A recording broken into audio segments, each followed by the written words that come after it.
자, 오늘 벌써 이제 1월 두 번째 주 신문 이야기를 가지고 왔는데요. 신소재.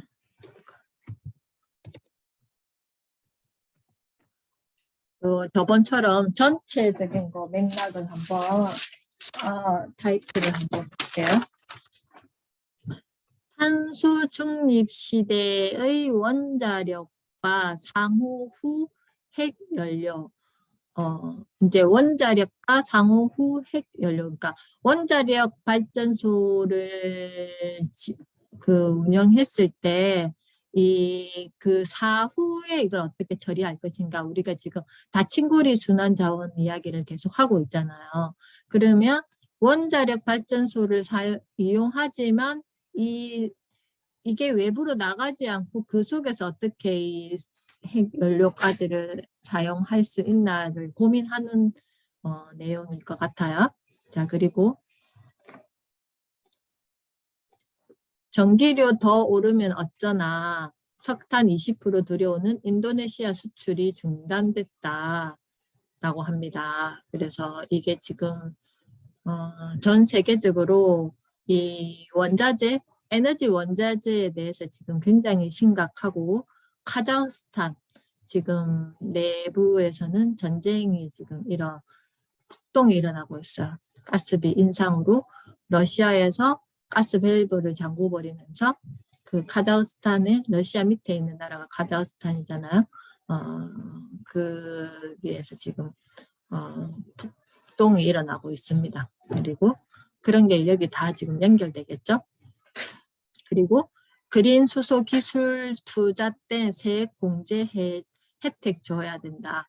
그러니까 이런 투자를 했을 때 산업이 발달하려면 뭔가 막대한 자본이 들어가잖아요. 그랬을 때 세액 공제를 혜택을 줘야지 그나마 그 자본에 대한 부담금이 줄어들지 않나라는 어떤 관점에서 이런 정책이 나오고 있는 것 같아요. 정부 태양광 깔 줄 알았지. 폐기물 대책은 EU보다 11년 늦어. 이게 마찬가지죠. 이게 여기 보면 이거를 저 위로 같이 묶어 볼게요. 이거하고 같은 맥락이겠죠. 이 원자력 발전소를 사용 후 핵연료를 어떻게 처리할 것인가. 태양광을 깔아서 에너지를 만드는데 이거 사후에 이 태양광 패널을 어떻게 처리할 것인가에 대한 대책이 EU보다 11년 늦어 이렇게 되어 있잖아요. 그죠? 그 다음에 문재인 대통령 세계 최대 자차난 신안 해상 풍력 한전 문건에 조류 빨라 설치 어려워. 그 신안만이 서해안 쪽이잖아요. 그죠? 그게 조류가 빨라가지고 설치가 어렵대요. 그래서 이게 대한 어려움이 뭔지 또 한번 살펴볼 거고. 여기 있죠. 이게 잠깐만 이걸 위로 올릴게요. 러시아 보름째 가스관 잠그자 유럽 천연가스 가격 30% 급등되어 있잖아. 그게 아까 제가 이야기 드렸던 그런 부분이고, 버거킹 내일부터 버거 포함 33종 가격 올린다. 그러니까 작년부터 양상추 가격 폭등하면서 양상추 안 넣는 대신에 커피 한 잔 더 주겠다 뭐 이런 마케팅도 있었잖아요. 그런 것처럼 이제 실질적인 우리 밥상 물가가 본격적으로 상승하고 있다. 하나의 예시겠죠. 버거킹이 우리의 어떤 주요 식단은 아니겠지만 여기 이제 암시하는 거죠. 그 다음에 신소재 탄소 포집 태경그룹 친환경 올인. 그래서 우리 지난번에도 탄소 포집에 대한 이야기 했었잖아요. 기억나시죠? 그래서 이 신탄소를 포집해서 이것을 새로운 어떤 친환경 에너지로 만든다. 뭐 이런 내용일 것 같아요. 그 다음에 자연으로 가는 좋은 길 해양 폐기물로 꾸몄어요. 이제 이런 기사를 보면 알겠죠? 이게 왜 이런 기사의 타이틀을 적었는지. 이게 하나의 나중에 탄소 중립 그 기업 평가할 때 이런 것들이 다 평가의 근거가 된다. 그래서 똑같은 어떻게 보면 내부적으로 들여다보면 특별한 거 아니겠지만 계속 어떤 언론 플레이 할 때는 이렇게 한다. 그래야지만 나중에 이게 다 근거 자료로 남으니까. 이 정도 내용을 가지고 오늘은 이야기를 나눠보겠습니다. 탄소 중립 시대 원자력과 사용 후 핵연료에 대한 이야기를 이렇게 했는데요. 지금 유럽 같은 경우에 지난주에 발표가 났는데 원자력 발전소에 막대한 자본을 투입하기로 했어요. 그러면 사용 후 핵연료까지 다 생각하고 하지 않을까. 아까 EU보다 11년 늦어 이렇게 태양광도 그렇게 이야기되어 있는데 정부는 지난달 지금까지 수행해온 사용 후 핵연료 처리 연구 개발 사업의 지속 여부를 결정하기 위해 지난해 9월부터 3개월간 전문가 중심의 적정성 검토위원회를 운영하여 결과를 발표하였다라고 이야기를 했고요. 최근 국제사회에서는 이거를 한번 제가 조금 해가지고 최근 국제사회에서는 기후변화 대응을 위한 탄소 중립을 빼고서는 정치, 경제, 사회 어느 분야도 얘기하기 어렵다. 조 바이든 미국 대통령은 탄소 중립을 강조했고 제26차 기후변화 협약 당사국 회의에서는 회원국들의 강력한 탄소 중립 목표가 제시되는 등 코로나19와 함께 탄소 중립이 글로벌 차원에서 최대 하두 중 하나로 등장했다. 유럽연합 집행위원회는 원자력을 친환경 에너지로 분류하기 시작했다. 분류했다 그랬잖아요. 근데 우리나라는 그렇게 하지 않았어요. 그래서 EU의 에너지 분류 규제안 중 환경 유해성 기준으로 볼 때 원자력이 기후변화 완화에 유익한 것으로 알려진 기존 전력 생산 방법들보다 보건이나 환경적으로 더 유해하다는 과학적 증거는 없다. 오히려 원자력은 기존의 전력 생산 방식 중 수력 발전이나 재생에너지에 버금갈 정도로 기후변화에 미치는 영향이 적다는 것이다. 그래서 미국, 영국, 프랑스, 캐나다 등 주요 선진국들은 최근 탄소 중립 목표 달성에 있어 원자력의 사용이 불가결함을 다시 강조하기 시작했다. 원자력은 온실가스를 배출하지 않는 청정에너지원이자 24시간 멈추지 않는 발전원으로 탄소 중립 목표 달성의 핵심 역할을 할 수 있다고 평가받고 있다. 이들 국가는 소형 모듈 원자로 SMR 하면 이제 뭔지 아시죠? 소형 모듈 원자로 SMR 이 용어는 자주 나오는 말이니까 기억하고 계시고요. 신진 원자로 등 원자력 혁신 기술 개발 계획을 잇따라 발표하며 원자력 발전 확대를 위해 노력하고 있다라고 했어요. 그래서 앞으로 정부는 검토위의 권고안을 기반으로 파이로 SFR 연구 개발을 재개정할 예정이다. 우리나라가 동사업의 성공적인 추진을 통해 국민들이 우려하는 사용 후 핵연료를 안전하고 효율적으로 관리할 수 있는 기술 옵션을 확보해 탄소 중립 시대 원자력이 기여할 수 있기를 기대한다. 여기 보면 우리 정부는 사용 후 핵연료에 가장 문제가 되는 물질들의 독성과 부피를 대폭 줄여 처분 부담을 줄일 수 있는 기술적 옵션을 마련하기 위해 노력했다. 라고 했어요. 그래서 이게 우리나라가 정책적으로 이제 원자력 발전소를 가져갈 것인지 가져가지 않을 것인지에 대해서는 확답은 없지만 지금 이렇게 사용 후 핵연료에 대해서 이런 개발을 하고 있다 정도의 어떤 이야기를 하고 그렇게 하는 근거는 EU 유럽연합국에서는 이렇게 하고 있다. 그래서 향후 원자력은 버금갈 정도로 기후변화에 미치는 영향이 적다는 것이다 라는 걸 이렇게 이 주장에 대해서 근거하기 위해서 이 내용들이 쭉 들어간 것 같습니다. 그래서 이거는 지금 진행 과정이니까 그렇게 지금 진행되고 있구나. 그러면 이것들이 보면 지금 그전에는 우리가 산업이 한창 개발되고 할 때는 그냥 개발 그리고 어떤 그 성과 그런데 어떤 마케팅이나 자본이 투여됐다면 이제는 바뀌었다라는 거죠. 판이 바뀌었다라는 거죠. 그 판이 바뀌었다는 게 뭐냐면은 사용 후 그 사후 관리까지 이걸 어떻게 할 것인가 다친고리 순환을 계속 강조하고 있는 거죠. 그래서 그전에는 생산, 배출 이런 생산 라인에 되게 집중했다면 이제 생산 후 이걸 어떻게 처리할 것인가가 가장 중요한 지금 이슈가 된 거죠. 왜냐하면 그게 결국은 기후 변화에 막대한 영향을 미친다는 거가 이제 국민적 그 전 세계적으로 인식이 되었고 국가나 기업도 그거를 이제는 간과해서는 사업을 유지해 나가기 어렵다는 게 인지됐기 때문에 계속 이제 이런 게 나올 거예요. 그래서 또 다른 산업으로 이런 어떤 닫힌 고리를 위한 산업들이 활성화되겠죠.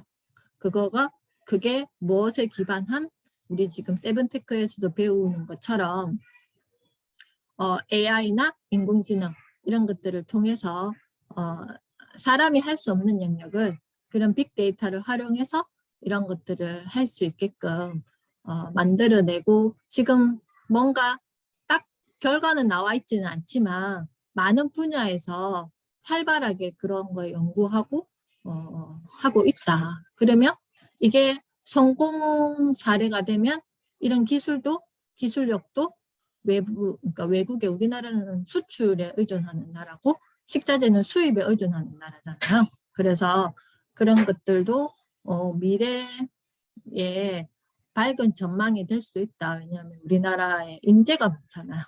그러니까 그걸 어떻게 또 활용할 수 있느냐에 대한 어떤 지금은 굉장히 과도기적인 시기다. 그리고 정부 태양광 깔 줄만 알았지 폐기물 대책은 EU보다 11년 늦어. 자, 이런 기사를 만났을 때 우리가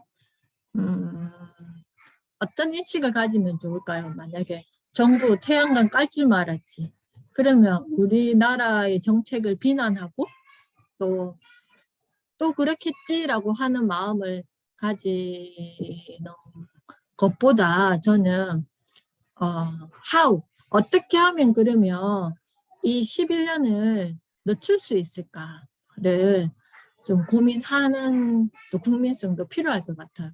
교육 현장에서도 마찬가지고 우리가 레인보우 뭐 프로젝트나 뭐 이런 걸 할 때 아이들 교육시킬 때도 이렇대 지금 이러면서 우리가 비난하는 어떤 목소리를 교육 현장에 내기보다는 아이들은 굉장히 현장에 가보면 아이들은 굉장히 어디로 튈지 모르잖아요. 그래서 이런 운을 띄워주는 것도 좋을 것 같아요. 뭐 태양광을 깔았는데 이것을 그 EU보다 11년 늦지 않게 할 수 있는 우리나라의 방안은 뭘까를 한번 화두를 던져준다든지. 왜냐하면 지금 이거는 현재 진행형이기 때문에 11년 늦다고 계속 11년 늦진 않을 거잖아요. 그죠? 그래서 교육 현장에서는 그 아이들을 이렇게 대하면서 우리가 교육을 할 때는 그런 것들을 계속 열린 질문을 통해서 아이들에게도 뭔가 발전적인 어떤 생각을 할 수 있게 안내해 주는 것도 필요할 것 같아요. 그래서 11년 늦었지만 또 뭔가 대책을 마련하겠죠. 그래서 깔 줄만 알았지 폐기물 대책은 EU보다 11년 늦어. 이거는 어떻게 보면 비난을 하는 타이틀일 수도 있잖아요. 그죠?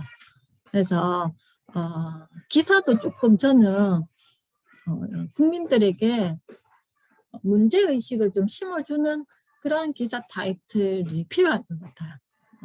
너무 막 자극적이고 비난하고 이런 것보다는 그래서 지금 이게 숙제다. 지금 우리나라가 가져가야 될 신재생 에너지, 천연 에너지, 뭐 천연 자원 이런 것들을 가지고 에너지를 만들어야 되는데 가만히 공기를 보고 허공에 보고 가만히 있으면 에너지가 만들어지지는 않잖아요. 우리가 하루에 쓰는 에너지 양이 얼마나 많은데.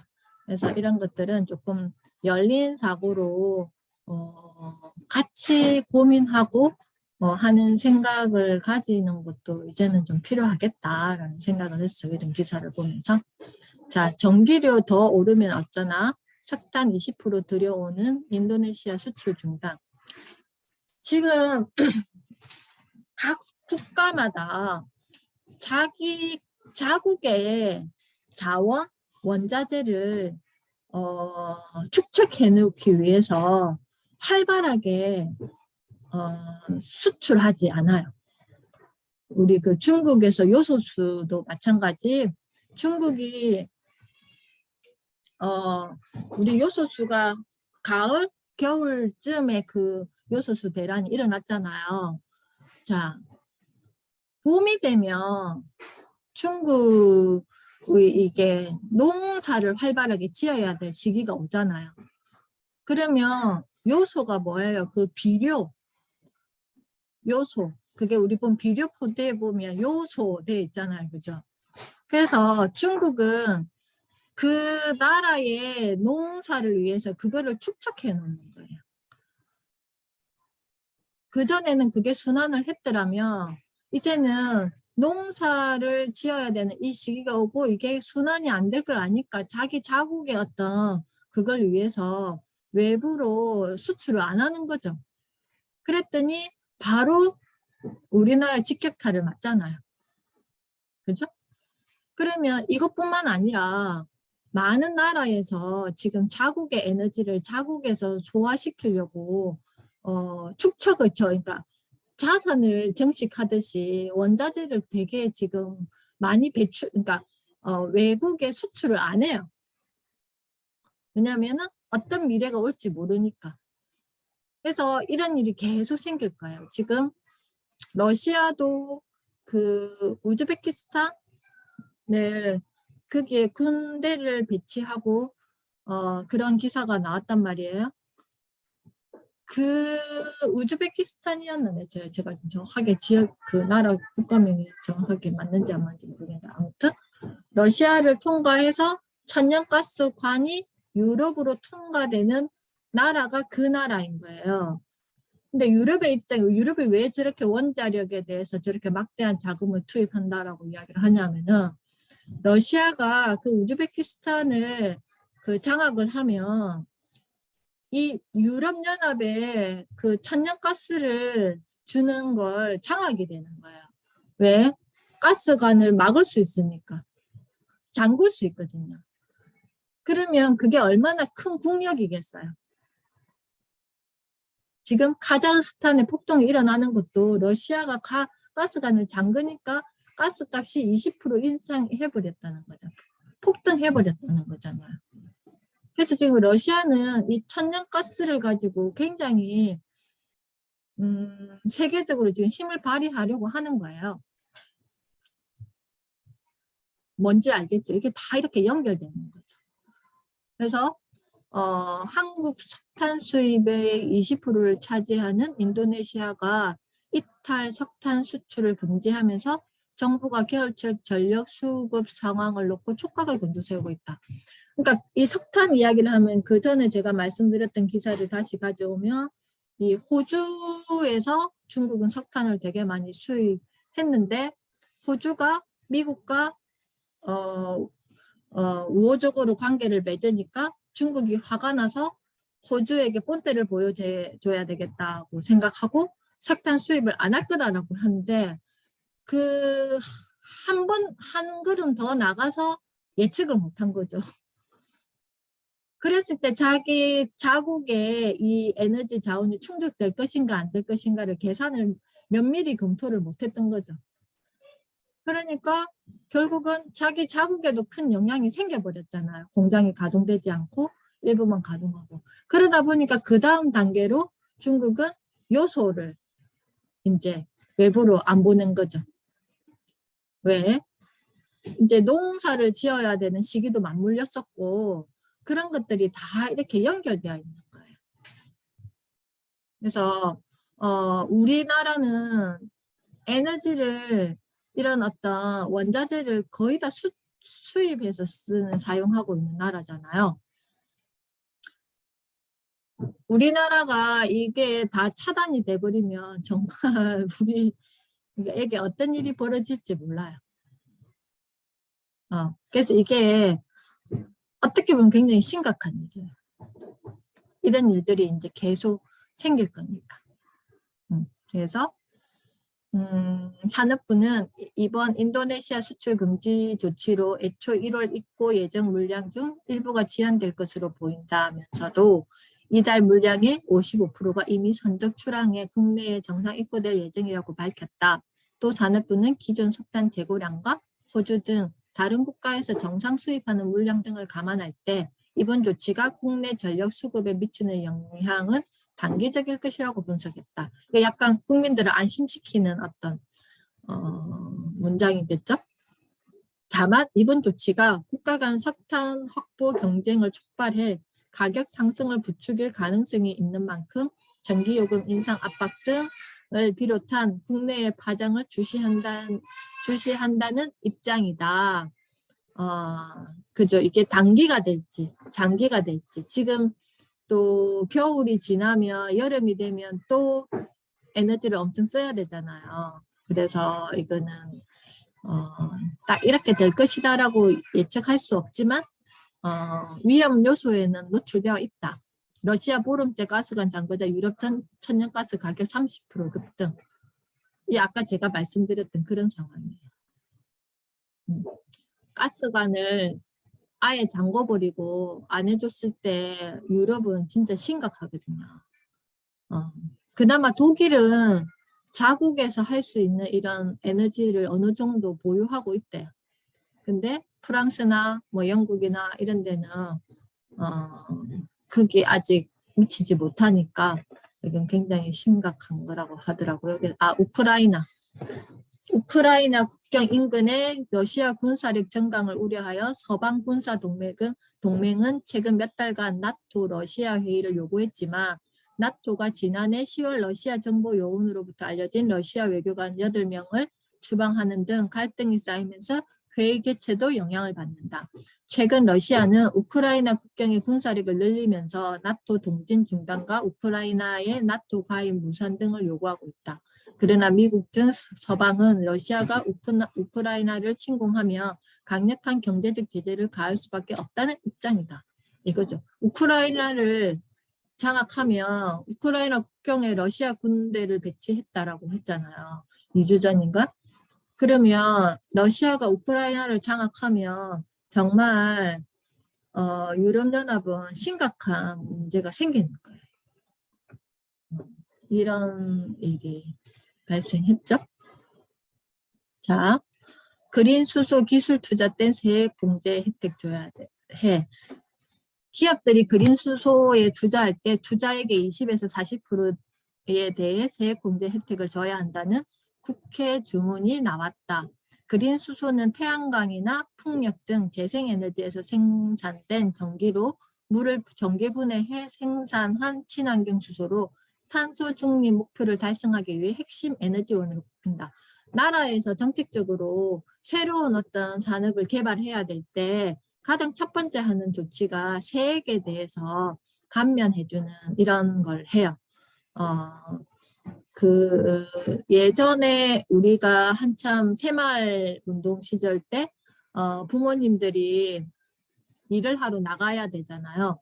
그럴 때 이제 아이를 맡길 데가 없으니까 유아원 이런 걸 만들고 이렇게 했을 때 정책적으로 뭐 세금 혜택을 가장 먼저 줬어요. 저도 이제 여기 현장에 있으니까 이제 그런 예를 들게요. 근데 이게 어느 정도 이제 안정화되고 하니까 다시 세금을 이렇게 매기는 거죠. 그래서 이런 것들이 세금을 혜택에 대해서는 새로운 신산업에 대해서 뭔가를 확장시켜야 될 때 국가는 세액 공제를 해준다. 그래서 지금은 그린수소 기술 투자 때. 근데 만약에 화석 연료를 사용하는 기업에 세액 공제해 주겠어요? 그런 맥락으로 보시면 돼요. 그래서 신성장 연구 개발 세액 공제율 해가지고 이렇게 표가 나와 있죠. 그래서 그렇다. 그리고 세계 최대 자차나 신안 해상풍력 한전 문건에 한전의 그 문건에는 조류가 빨라 설치가 어렵다라고 이렇게 리포트가 보고서가 나와 있다는 거예요. 보고서는 이어 보면 보고서는 여기 보면 여기 이렇게 쭉 여기까지 제가 한번 읽어볼게요.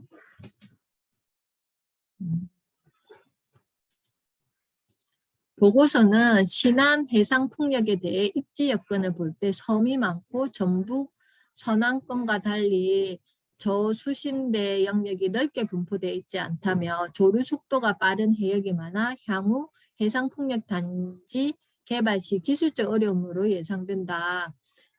전북 선안권은 신안과 함께 한전이 추진하고 있는 대표적인 해상풍력 사업이다. 보고서는 이어 한전에서 개발을 추진하고 있는 신안 지역 4개 후보지는 대형 선박의 주요 통항로와 매우 근접해 있다.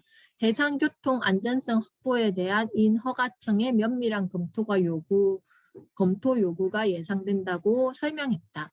해상풍력 사업을 진행하기에 다른 지역에 비해 입지 여건이 떨어진다는 것이다. 그래서 이런 어려움이 있다라는 이야기를 합니다. 이게 이제 실질적으로 현장에 투입되었을 때 일어나는 것과 우리가 탁상 공론으로 뭔가 정책을 만들었을 때 어떤 갭이 지금 나타난 거죠. 그죠? 그래서 가능할 것이다라고 예상되었는데 대형 선박도 이동하고 우리가 또 생명 다양성의 어떤 관점에서 볼 때 철새들의 길을 막는 거죠. 철새들이 우리나라에 와가지고 가지도 못하고 또 와야 되는 철새들이 오지도 못하고 이런 일이 생긴다라고 제가 KBS 환경 스페셜에서 봤어요. 그래서 여러 가지 문제점이 있다. 그럼 철새가 오지 않으면 뭐 어때? 이렇게 이야기할 수도 있을까요? 그렇지만 이게 자원도 순환이 돼야 되지만 자연의 어떤 흐름도 순환이 되지 않으면 어디가 막혀도 막힌다는 거죠. 그래서 이런 일이 있다. 그리고 버거킹 내일부터 버거 포함 33종 가격 올린다. 이런 거는 지난주 여기 보면 여기 있잖아요. 이런 거죠. 원자재 가격 급등과 인건비 배달비 상승으로 인해 햄버거계 가격 인상이 이어지고 있다라고 되어 있잖아요. 원자재 가격 급등은 기후변화, 기후위기로 인한 그 기후가 변화해서 이 농작물이 제대로 안 됐기 때문에 원자재가 가격 인상됐을 거고 물류도 상당 부분 여기에 포함되어 지금 물류가 제대로 이렇게 제때 못 와서 이번에 지난주에 라스베가스에서 2022년 CES가 열렸는데 거기에 대기업 관이 작년 같은 경우에는 우리나라 삼성과 LG가 거의 매우 큰 스크린부터 시작해가지고 완전히 장악을 했대요. 근데 올해는 그 대기업 관이 텅 비어 있었대요. 모니터만 몇 개 나와 있었대요. 그게 물류 때문에도 그런 상황이 벌어졌다라고 하더라고요. 그래서 이런 원자재 가격 급등과 인건비 배달비 상승으로 인해 여기 에너지도 다 포함되겠죠, 그죠? 그래서 이런 것들이 결국 나의 지갑을 점점 더 비우게 만든다. 그리고 신소재 탄소 포집, 태경그룹, 친환경 올인. 이거는 이제 앞으로 미래 우리 기후 위기를 이제 탄소 중립을 위한 주요 사업으로 떠오르겠죠. 20년간 쌓아온 탄소 포집 기술, 연나무 6만 그루 효과 맞먹어 이렇게 되어 있잖아요. 그죠? 그래서 발생되는 탄소를 포집해서 다시 에너지 자원으로 만들기 위해서 이렇게 하고 있다. 자연으로 가는 좋은 길 해양 폐기물로 꾸몄어요. 해양 폐기물이 여기 보면 보세요. 자연으로 가는 가장 좋은 방법 Your best way to nature를 보여주는 거. 코롱 전기 아웃도어 브랜드가 소소 리버스 새로 태어나는 매장 문을 연다. 소소 리버스는 웨이스트레스, 웨이스트 롱거 등을 슬로건으로 해서 코롱 스포츠의 모든 친환경 활동을 담고자 한다. 이게 지금 계속 이게 마케팅을 하고 있는 거죠. 소소 리버스 해가지고 숏숏인가 보네요. 이게 리버스 이렇게 리버스 새로 태어난다. 그래서 코롱 스포츠는 여기 보면 고객의 안전을 위해 사용하는 소재와 공정이 자연을 아끼는 자연에 끼치는 영향에 대해 지속적으로 고민하고 있다 하면서 리버스의 사전적 의미는 부활, 재탄생 해가지고 계속 이제 이거를 마케팅을 하고 있는 거잖아요. 자, 그러면 여기에는 정확한 데이터가 없어요. 이거는 뭔가 서술을 하고 있잖아요. 그럼 기존에는 탄소 중립 탄소 배출을 몇 프로 하는 기업에서 이렇게 했더니 이 정도 탄소를 감축할 수 있다라는 어떤 정확한 과학적인 근거가 있는 데이터가 있어야 되는데 그거 다 없고 그냥 마케팅의 어떤 타깃을 두고 이렇게 말만 그럴싸하게 만들잖아요. 우리 스타벅스에 통입할 때 이야기했던 것처럼. 그래서 소소 리버스 2층으로 올라가면 코롱 FNC의 업사이클링 패션 브랜드 레코드의 제품들을 살펴볼 수 있다. 이렇게 해놨습니다. 그래서 이런 거에 우리가 현혹되지 말고 제대로 잘 알고 따져보는 어떤 시민 전문가가 되어야 되지 않겠어요? 자, 오늘 제가 준비한 기사는 여기까지입니다. 지난번에는 뭐 새로운 어떤 용어 이런 것도 있었지만 오늘은 좀 전반적인 어떤 이야기가 주요 기사였어요. 그래서 지금 뭐야? 땡큐. 그래서 이거를 이제 지금은 그 국제적으로 핫한 이슈가 뭐 동계올림픽도 있고 그리고 우리나라는 또 그 대통령 후보자들이 또 열띤 그런 게 있어서 지금 이 기후 이런 쪽에 기사가 많이 감축되어 있어요. 지금 그래서 그전에는 제가 한참 자료가 너무 많아가지고 막 그랬는데 지금은 한 신문 매일 하나에 한두 개 정도 보일까 말까? 그 정도요. 그래서 지금은 동계올림픽이나 이런 거에 대한 기사들이 지금 되게 많이 그 국가 정치적으로 이런 것들이 되게 많이 신문에 도배를 하고 있어가지고 그렇습니다. 현애님 우리 마쳤는데요. 자, 현애님 오늘은 또 우리 이제 서로 이야기 잠깐 하고 마무리할게요. 오늘 기사를 보고는 또 어떤 생각이나 뭐 이런 거 어땠어요, 현애님은? 저는 가장 원하는 게 버거킹 가격 인상이